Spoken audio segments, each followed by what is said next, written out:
what I like. I be sipping on mud. Bitch, I come from the mud. Yeah. W's in the chat, man. Welcome back to the slums, man. For this episode, we're gonna be reacting to Gilbert Arenas. If y'all don't know, Gilbert Arenas just got, you know what I'm saying, caught up by the feds. It's safe for and it's really getting excuse me, y'all. And Israeli gang members charged with running illegal gambling ring. Now we gonna get into this reaction, man, with shout out to We Woke Now from, you know what I'm saying, for they that's who video this is, but we gonna be reacting to it from a different perspective from what everybody else is speaking on. So yeah, let's get into it without further ado, man. Let's tap in. Former NBA star and Southern California native Gilbert Arenas has pleaded not guilty to charges involving an illegal gambling operation business. Eyewitness News reporter Tim Caputo is in studio with all of the details. Tim. Mark Giovanna, there are poker games and then there's this. Very different. The way the Department of Justice describes it, this was not your run-of-the-mill poker night with friends. This was more like a casino with paid chefs, paid valets, and waitresses that allegedly offered a lot more than just drinks. The former NBA star Gilbert Arenas, one of several defendants who the U.S. attorney claims ran this illegal gambling operation and got a cut of all the money spent. The Department of Justice claims between September of 2021 and July of 2022, Arenas rented out an Encino mansion to host those high-stakes poker games. The indictment says Arenas, who made well more than $100 million over the course of his NBA career, directed several people to stage this home you're looking at here in Encino to host those illegal poker nights, where Arenas, according to the DOJ, would receive money for use of the house. This photo, which Arenas allegedly texted to one of the other men charged, shows one of the alleged poker tables used. It literally has his name and number on it. The DOJ claims those half a dozen organizers, who are all charged, profited off those poker nights by charging rent to use the house, collecting a fee for each game, and also taking a percentage of the money earned by the women who worked those events. Gilbert Arenas today was arraigned in federal court, where he pleaded not guilty to the 3 counts. I barely had a chance to talk to him because of the circumstances. As far as the case, it's a little early for us to comment on it, so we'll just sort of see how things go, but he is getting out on bail. And what's the spirit like? I'm sorry? The spirit, how his mood? He seemed fine when I saw him. But it has been a tough year for Arenas. The arrest comes just months after his son Elijah was seriously injured when his Cybertruck crashed into a tree in Reseda back in April. Elijah, a USC recruit, fully recovered from that crash, but just last month he injured his knee in practice and will likely miss the entire season. As for Gilbert, the dad, he has been released on $50,000 bond. His trial is scheduled for late September. Tim Caputo, ABC 7 Eyewitness News. This is coming from the It sound like that, you know what I'm saying? Like it sound like he was just like the fall guy. Like, let's put him as, like, you know what I'm saying, the face of it. So if anything go down, we gonna put it on him. You feel me? But I don't know. I don't know. We don't know what's all going on yet. Federal Bureau of Investigation, the FBI, records the vault. The subject, Tupac Shakur. It reads, title, as you can see, omitted. Throughout this document, there's information omitted from the original file. Whenever we come to omitted information, I'll simply say blank. Tupac Shakur, victim, deceased. Eazy-E, victim, deceased. Death threats, Los Angeles. Armed and dangerous. Now, this is the synopsis of this overall investigation. Request to open a 266A matter regarding death threats and extortion involving rap music stars Tupac Shakur, deceased, Eazy-E, deceased, and other victims yet unidentified. During the interview, blank advised writer that blank and others yet unidentified have been extorting money from various rap music stars via death threats. The scheme involves blank and other subjects making telephonic death threats to the rap star. Subjects then intercede by contacting the victim and offering protection for a fee. The victim and their families are taken to a safe haven, usually a private private estate and are protected by gun-toting bodyguards associated with the Jewish Defense League, the JDL. The subjects convince the victim they have worked a deal out with the persons making the death threats, and the threats cease. The victim then pays. Oh, so they getting scammed by some green ass niggas. You feel me? So they green pretty much. They green as hell. So pretty much, you know what I'm saying? The JDL, they calling. You know what I'm saying? Sending death threats and extorting. You know what I'm saying? The whatever celebrity, and then they pretty much got some other operatives, the same the same people that come, right, and try to offer. It's like they cause the problem, but then give you the solution by you needing them for. They're sending the death threats, but then you're gonna run to them for the same security. So it's like the back door. You get what I'm saying? The subject for the protection services rendered and resumed their normal lifestyle with no fear of further death threats. Blank identified Eazy-E, deceased, who reportedly was targeted by subjects for extortion prior to dying from complications associated with AIDS. Eazy-E resided in Van Nuys, California. In addition to the aforementioned, on October. But what this got to do with Gilbert Arenas, though? What this got to do with Gilbert Arenas?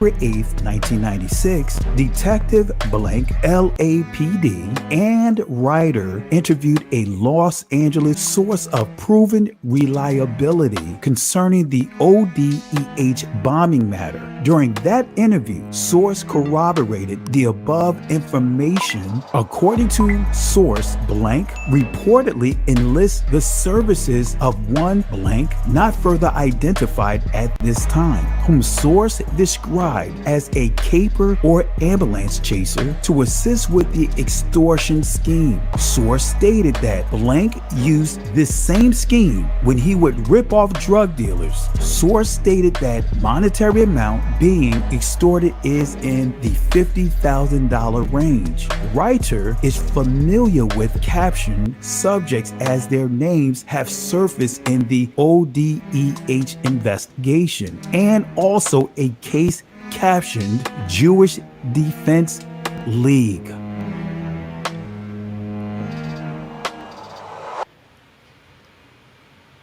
Wow. So George, the JDL, they extorting people out here. That's the real mob. This is the first authentic story of how the syndicate controls and operates every racket and vice in the nation. Based on the bullet-riddled pages of the bestseller by former Assistant New York District Attorney Burton Turkis and Sid Fader, the bombshell that exploded it all. The hoods, the sleazy babes, the wanton gunmen who accounted for the incredible total of approximately 1,000 killings executed by Murder Incorporated. One of the biggest complaints and concerns about the hip-hop culture is its influence on the younger generations. But who is the influencer of these artists? Where did they get their stage names from? Many hip-hop artists took on the names of Italian mobsters, Panamanian mobsters, Brazilian mobsters, and even religious cult leaders such as Jim Jones. However, there's another community some hip-hop artists took their names from that seems to go unnoticed. Let's touch on a little history of a group of gangsters from the Jewish community. This is coming from the Jewish Almanac, 1980, page 60 and 61. It says, they had names like Phil the Stick Kovalak, Charles King Solomon, Waxy Gordon, Louis Shadows Kravitz, Heavy Big Greenie Greenberg, Dandy Phil Castile, Jacob Greasy Thumb Guzik, Abe Kid Twist Rellies, Jacob Gura Shapiro, Max Boo Boo Hoff, Abner Longy Zawilman, Arthur Dutch Schultz Flagenheimer, Jacob Yasha Katzenberg, Arnold the Brain Rothstein, Louis Lepke Buchalter, and Benjamin Bugsy Siegel. That's right, this is where Benny Siegel took his name from. What they had in common was that they were all American gangsters, and they were all Jews. It would not be an exaggeration to say that their influence on organized crime in the United States during the 1920s and the 1930s rivaled, if not exceeded, that of their Italian counterparts. Skipping down to another section of this page, it says, for a time they dominated the rackets, in other words, racketeering, in Boston, Cleveland, Detroit, Newark, Philadelphia, and New York. A composite portrait of the typical Jewish gangster of this period would show him to be a second-generation American male of Eastern European parentage, city-bred, and in his early 20s. His parents would be working class and traditional rather than Orthodox Jews. That is, they would observe a number of the Jewish traditions and holidays, but would not comply with all the religious injunctions that an Orthodox Jews required to perform. Now, skipping over to page 61, it says, it was Lepke who campaigned for a special enforcement group to keep the peace and ensure that the syndicate's decisions were carried out, sometimes referred to as Murder Incorporated. Murder Inc. for short. This crack corps of killers was made up primarily of Jews from Brownsville, East New York, and Ocean Hill. They became the official execution squad for the syndicate. When Dutch Schultz boasted that he would do things his way, he was killed, and it was Charlie the Bug Workman and Mendy Weiss, two Murder Incorporated, in other words, Murder Inc. for short, killers who did the job on order from Lepke. What's your thoughts? Please be respectful with your comments. That's crazy. So basically, you know what I mean? What's his name? Gilbert Arenas, right? So basically, bro was getting extorted by the mob, man. He tied up with the mob, man. They be extorting, you know what I mean? Everybody. I ain't gonna just say by races or nothing. I'm gonna just say they be extorting everybody.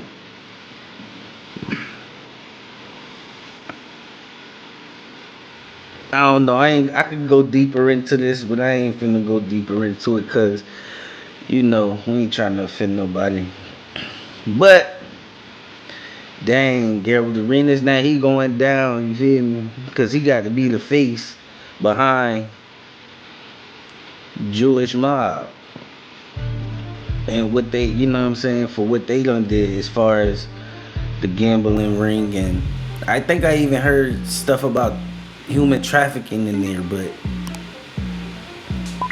until we get more information about this, y'all, that's all I got for this video, man. Thank y'all for tuning in and locking in with your boy so we could see what's going on with this Gilbert Arenas, you know, situation. And now that we pretty much got an understanding that